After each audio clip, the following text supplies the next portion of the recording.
প্রিয় শিক্ষার্থী বন্ধুরা, আসসালামু আলাইকুম রহমতুল্লাহি ওয়া বারাকাতু। আজকে আমরা জৈব বিক্রিয়ার কৌশল দ্বিতীয় অধ্যায়ের একটা প্রশ্ন দেখব। প্রশ্নটা সিম্পল, বাট আমি মনে করি এই প্রশ্নটা বোঝার অনেক বিষয় আছে এবং আজকে একটু ডিফারেন্টভাবে এই প্রশ্নটা আমি আলোচনা করব। তো ভিডিও শেষ পর্যন্ত থাকবেন। তো চলেন আমরা আমাদের প্রশ্নটা নিয়ে আলোচনা করি। প্রশ্নটা হচ্ছে যে অ্যারোমেটিক যৌগসমূহ যৌথ বিক্রিয়ার পরিবর্তে প্রতিস্থাপন বিক্রিয়া দেয় কেন? আচ্ছা, এখন এখানে একটা টার্ম আছে যৌথ বিক্রিয়া। এই যৌথ বিক্রিয়াটা কি? অনেকে এটা নাও বুঝতে পারো এই টার্মটা, কিন্তু প্রতিস্থাপন বিক্রিয়া তো আপনারা বুঝবেন। যৌথ বিক্রিয়ার আরেকটা নাম হচ্ছে যে সংযোজন বিক্রিয়া। তো আমরা এই প্রশ্নটা নিয়ে আলোচনা করব ইনশাল্লাহ। আলোচনা শেষে আমরা পুরো প্রশ্নটা বুঝতে পারবো। তো ভিডিও শুরু করার আগে বলে রাখছি, যারা আমার চ্যানেলে নতুন, যদি ভিডিওগুলো ভালো লাগে তাহলে চ্যানেলটা সাবস্ক্রাইব করতে কিন্তু ভুলবেন না। তো চলেন আমরা উত্তরটা কীভাবে হবে সেটা নিয়ে আলোচনা করি। তো আমরা মোটামুটি অ্যারোমেটিক যৌগগুলো সেগুলো চিনি, অ্যারোমেটিক যৌগ নিয়ে আর আলোচনা করতেছি না। তো অ্যারোমেটিক যৌগের একটা অন্যতম বৈশিষ্ট্য আছে যে অ্যারোমেটিক যৌগের ভিতরে সঞ্চারণশীল পাই ইলেকট্রন থাকে বা ডিলোকালাইজড পাই ইলেকট্রন বলয় থাকে। যেমন বেনজিন তো আপনারা দেখছেন, বেনজিনের ভিতরে কি 6টা পাই ইলেকট্রন থাকে। আচ্ছা, অ্যারোমেটিক যৌগের একটা অন্যতম বৈশিষ্ট্য কি? অ্যারোমেটিক যৌগগুলো কিন্তু কি স্থিতিশীল থাকে। অ্যারোমেটিক যৌগগুলো স্থিতিশীল থাকে।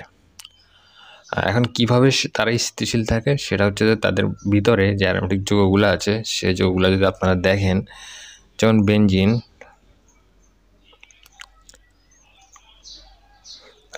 তো আপনারা দেখছেন। এই বেনজিন আঁকাও ভুলে গেলাম নাকি? যেভাবে, ঠিক আছে, বেনজিনের ভিতরে কিন্তু কি 6টা কিন্তু কি পাই ইলেকট্রন আছে কিন্তু। তো এই সঞ্চারণশীল পাই ইলেকট্রনগুলার বা সঞ্চারণশীল পাই ইলেকট্রন বলয়ের কারণে কিন্তু যে আমাদের অ্যারোমেটিক যৌগগুলা কি স্থিতিশীল থাকে। এখন কথা হচ্ছে অ্যারোমেটিক যৌগগুলা যে সংযোজন বা যৌথ বিক্রিয়া দেয় না কেন? বিক্রিয়া তারা দেয় না কেন? কারণটা সিম্পল। সংযোজন বা যৌথ বিক্রিয়া যদি দেয়, তাদের যে সঞ্চারণশীলতা বা তাদের যে অণুর যে স্থিতিশীলতা সেটা কিন্তু হ্রাস পাবে বা নষ্ট হয়ে যাবে। ফলে তারা সংযোজন বা যৌথ বিক্রিয়া দিবে না, কারণ প্রত্যেকটা অণু বা যৌগ চাইবে যে তারা কি স্থিতিশীল থাকুক। কিন্তু যদি প্রতিস্থাপন বিক্রিয়া দেয়, তাদের যে পাই ইলেকট্রন যে বলয়টা আছে, সঞ্চারণশীল ইলেকট্রনের যে সিস্টেমটা আছে সেটা কি অক্ষুণ্ণ থাকে। ফলে তারা এই সংযোজন বা যৌথ বিক্রিয়ার পরিবর্তে কি দেয়? প্রতিস্থাপন বিক্রিয়া দেয়। তবুও সংযোজন বিক্রিয়ার এই বিষয়টা নিয়ে আমরা ভিডিওর সেকেন্ড পার্টে আলোচনা করব। ফার্স্ট পার্টে আমরা প্রতিস্থাপন বিক্রিয়ার মেকানিজমটা নিয়ে আলোচনা করব। ভিডিওর পুরোটাই দেখবেন। ভিডিওর যে কোনো একটা প্রান্তে আমি একটা নোটসের মতো করে একটা জিনিস দেখাই দিব, যেখান থেকে আপনারা পুরো ধারণাটা নিতে পারবেন। কিন্তু এটা একেবারে নোট বলা যাবে না বা হ্যান্ড নোট বলা যাবে না। আমি জাস্ট আপনাদেরকে ওই জিনিসটা দেখাই দিব, ওইখান থেকে আপনারা মানে একটা ধারণা নিতে পারবেন। ওই সাহায্য নিয়ে একটা পূর্ণাঙ্গ নোট আপনারা তৈরি করতে পারবেন। যেহেতু আমার হাতে এখন খুব একটা সময় নেই, সেই কারণে আমি একটা প্রপার নোট তৈরি করতে পারি নাই আপনাদের জন্য। কিন্তু তবুও আপনারা ওইটা থেকে ধারণা নিয়ে ইনশাল্লাহ একটা প্রপার নোট তৈরি করতে পারবেন। এখন যে বললাম যে বেনজিন প্রতিস্থাপন বিক্রিয়া দেয়, এখন প্রতিস্থাপন বিক্রিয়া কিভাবে দেয় তার একটা মেকানিজম আছে। সে প্রথম ধাপে কি করে? যারা SN1 বিক্রিয়া দেখছেন, আমি এই ভিডিওটার আগের ভিডিও যেটা, সেখানে আমি SN1 বিক্রিয়া নিয়ে আলোচনা করছি। যদিও ওই ভিডিওতে বলছিলাম SN বিক্রিয়ার স্টোরিয়েশন নিয়ে আমি আলোচনা করব, ওইটা এখনও আলোচনা করা হয়ে ওঠেনি। ইনশাল্লাহ খুব শীঘ্রই ওইটা নিয়েও আলোচনা করব। তো SN1 বিক্রিয়া যারা জানেন বা যারা জানেন না ওই ভিডিওটা দেখে আসবেন, তারা ওটার সাথে এটা কিন্তু রিলেট করতে পারবে। ফার্স্টে কি হয়, বেনজিন, ওটা বেনজিন নিচ্ছি। বেনজিন একটা অ্যারোমেটিক যৌগ, যেহেতু এখানে সঞ্চালনশীল পাই ইলেকট্রন কাঠামো আছে। এটা বেনজিন নিলাম, বেনজিলের সাথে আমরা নিব একটা কি ইলেকট্রোফাইল। ওকে, এখন যখন ইলেকট্রোফাইলটা নিব, এই ধাপটা হবে স্লো, ওটা ধীরে ধীরে হবে। যখন বেনজিনের সাথে একটা ইলেকট্রোফাইলের নিব, তখন কি হবে, বেনজিনের যে পাই ইলেকট্রন আছে, সে পাই ইলেকট্রন দ্বারা ইলেকট্রোফাইলটা আকর্ষিত হবে। আকর্ষিত হয়ে এই যে কার্বন আছে, কার্বনের সাথে যদি আমরা লিখি এভাবে, বেনজিনে যে কার্বন আছে, কার্বনের সাথে একটা সমযোজী বন্ধন গঠন করবে। আচ্ছা, কীভাবে হবে সেটা দেখি। লিখে লিখে করতেছি তো, তাই একটু সময় লাগতেছে। আমি চাই একটু স্পষ্টভাবে আপনাদের সাথে বিষয়গুলো শেয়ার করি, এতে করে আপনাদের বুঝতে সুবিধা হবে। এখন আমি যে অংশটা আঁকতেছি এটা হচ্ছে যে রেজোনেন্স, অর্থাৎ ইলেকট্রোফাইলটা যখন বেনজিনের সাথে যুক্ত হয় তখন কিন্তু এর যে অ্যারোমেটিসিটি আছে, অর্থাৎ অ্যারোমেটিক যে চরিত্রটা আছে, সেটা কিন্তু কি বিলুপ্ত হয়ে যায়। কিন্তু তার তো এখানে তার যে বলয়টা আছে, তার যে অণুটা আছে, বেনজিন অণুটা, সে তো চাইবে তার যে স্থিতিশীলতাটা সেটা রক্ষা করতে। ফলে সে রেজোনেন্সের মাধ্যমে কি করে, এই স্থিতিশীলতা রক্ষা করে এবং সর্বশেষে একটা সিগমা জটিল তৈরি হয়, যেটাকে আমরা কার্বোক্যাটায়ন হিসেবে আখ্যায়িত করি। একটা সিগমা জটিল তৈরি হয়। কেন এটা সিগমা জটিল বা সিগমা কমপ্লেক্স? কারণটা হচ্ছে যে যেখানে যে কার্বনটা আছে, কার্বনের সাথে যে ইলেকট্রোফাইল, সেটা তারা নতুন সিগমা বন্ধনের মধ্যে সৃষ্টি হয়, যার কারণে এটাকে সিগমা কমপ্লেক্স বলে। আর এই যে বিক্রিয়াটা ধীরে ধীরে হয়, এই ধীরে ধীরে হওয়ার কারণে এই যে ধাপটা, এই ধাপটাকে বলে কি বিক্রিয়ার হার নির্ণায়ক ধাপ।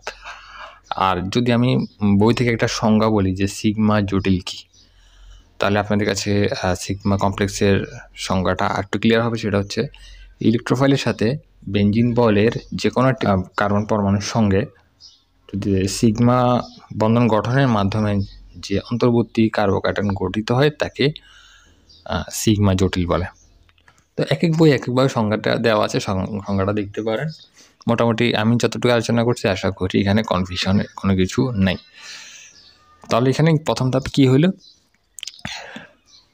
ইলেকট্রোফাইলের সাথে যখন বেনজিনটা সংযুক্ত হয় পাই ইলেকট্রনের কারণে, অর্থাৎ বেনজিন বলের যে পাই ইলেকট্রন আছে তাদের আকৃষ্ট হয়ে যে ইলেকট্রোফাইলটা বেনজিনের সাথে যুক্ত হয়ে রেজোনেন্সের মাধ্যমে রেজোনেন্স প্রক্রিয়ায় একটা কি সিগমা কমপ্লেক্স গঠিত হয়।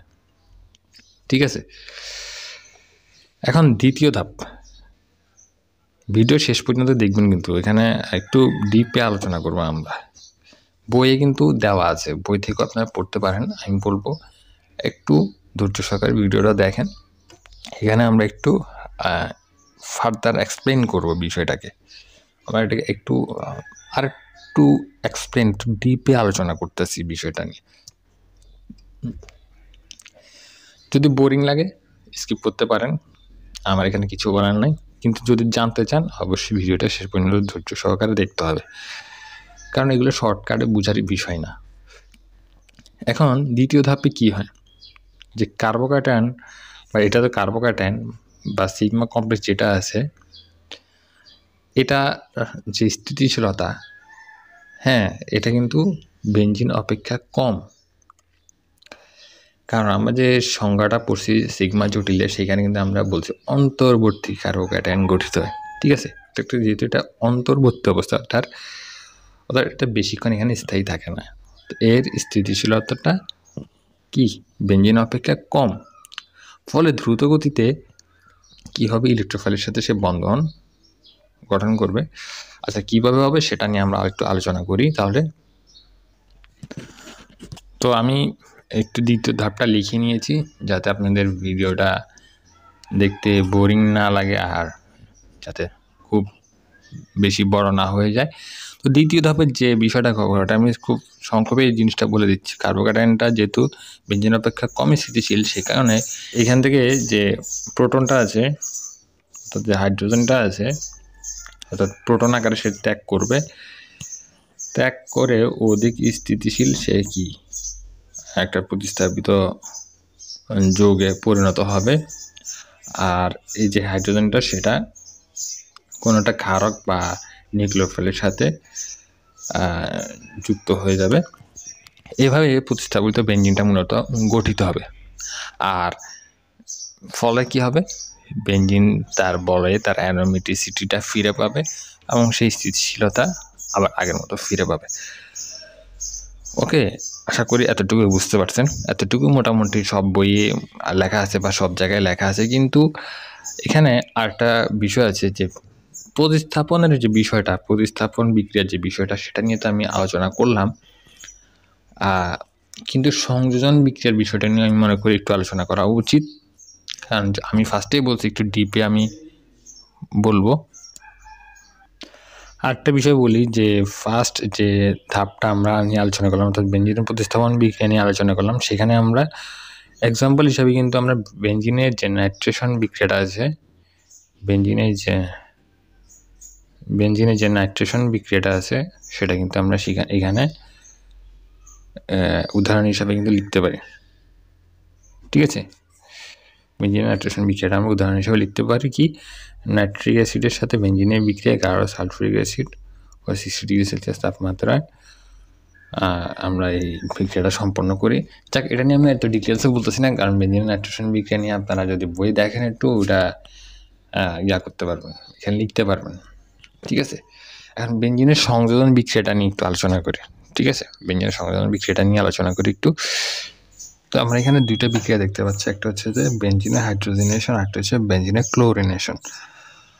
তো বেঞ্জিনের যে হাইড্রোজেনেশন যে বিক্রিয়াটা, সেই বিক্রিয়াটা হচ্ছে যে নিকেল প্রভাবকের উপস্থিতিতে 180 ডিগ্রি সেলসিয়াস থেকে 200 ডিগ্রি সেলসিয়াস তাপমাত্রায় যদি আমরা হাইড্রোজেনেশন করি বেঞ্জিনের, তাহলে আমাদের এখানে সাইক্লোহেক্সেন যৌগ উৎপন্ন হবে।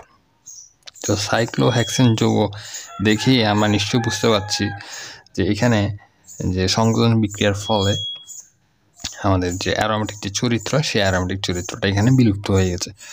এবং ক্লোরিনেশন যে বিক্রিয়া, সেই ক্লোরিনেশন বিক্রিয়ায় আমরা দেখতে পাচ্ছি যে ইউভি রশ্মির প্রভাবে আমরা যখন ক্লোরিনেশন করতেছি, সেখানে আমাদের কি গ্যামাক্সিন নামক যৌগটা উৎপন্ন হচ্ছে।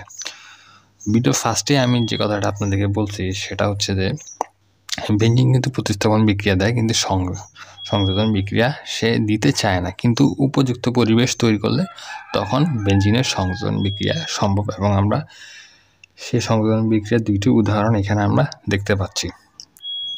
তো এখন আমি আপনাদের সামনে যে এতক্ষণ যা আলোচনা করলাম সেই বিষয়গুলোর একটা রাফ নোট আপনাদের সাথে শেয়ার করব, এবং আপনারা সেখান থেকে ধারণা নিয়ে একটা প্রপার নোট তৈরি করতে পারবেন ইনশাল্লাহ। এটি হচ্ছে প্রথম থেকে আমাদের প্রশ্ন, অ্যারোমেটিক যৌগসমূহ দ্রুত বিক্রিয়া পরিবর্তে প্রতিস্থাপন বিক্রিয়া দেখানো। এখান থেকে আমরা মোটামুটি আলোচনাটা শুরু করছি। দেন পরবর্তী আলোচনার অংশটুকু এখানে আমি আপনাদেরকে দেখাচ্ছি। আমি আবারও বলছি, আপনারা নিজেদের মতো করে অর্থাৎ আপনাদের কাছে যে রেফারেন্স বই আছে সে রেফারেন্স বইগুলো দেখে একটা প্রপার নোট তৈরি করবেন। এই দুইটা প্রথম ধাপ, দ্বিতীয় ধাপ, এগুলো আপনারা এখান থেকে নিতে পারেন, সমস্যা নাই আশা করি। তবুও আমি বলবো আপনাদের কাছে থাকা বই থেকে এবং আমার যে আলোচনা এর সাহায্য নিয়ে আপনারা একটা প্রপার নোট তৈরি করবেন, তাতে করে আপনারা পরীক্ষা ভালো করতে পারবেন। যেহেতু আমার হাতে সময় ছিল না, তাই আমি প্রপার নোটটা তৈরি করতে পারিনি। আমি জাস্ট আমার যে রাফ একটা নোট, সে রাফ নোটটাই আপনাদের সাথে শেয়ার করলাম। ঠিক আছে, সো দ্যাটস ফর টুডে। দেখা হচ্ছে আপনাদের সাথে পরবর্তী অন্য কোনো ভিডিওতে। ততক্ষণ পর্যন্ত আমার সাথে থাকবেন। আসসালামু আলাইকুম ওয়া রাহমাতুল্লাহি ওয়া বারাকাতুহু।